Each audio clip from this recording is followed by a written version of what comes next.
इसकी माँ का। अरे डॉक्टर साहिबा, बिना बताए आ गए। अगर बता के आते तो मैं इसको बात के रखती ना। पिछले 1-2 घंटे से इसने मेरा दिमाग खराब करके रख रखा है। अरे तू टेंशन मत ले, आज मैं इसका उछलना कूदना सब बंद करवा दूंगी। ये जो मेरे साथ नर्स देख रही है ना, अच्छा जी। इसने बड़े बड़े मरीजों को अपनी आंखों से मनमोहित किया है। आज इस मरीज की बारी। आज इसको सुई लगाने से कोई नहीं बचा सकता। ये गड़बड़ है बाबा। वो देखो डॉक्टर साहिबा कहाँ चढ़ के बैठा है।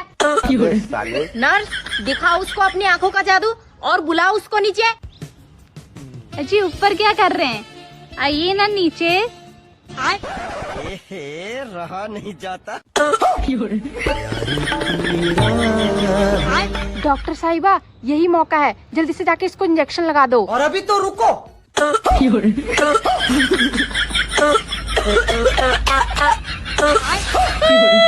कुत्ता साला मेरी नर्स को लेके भाग गया।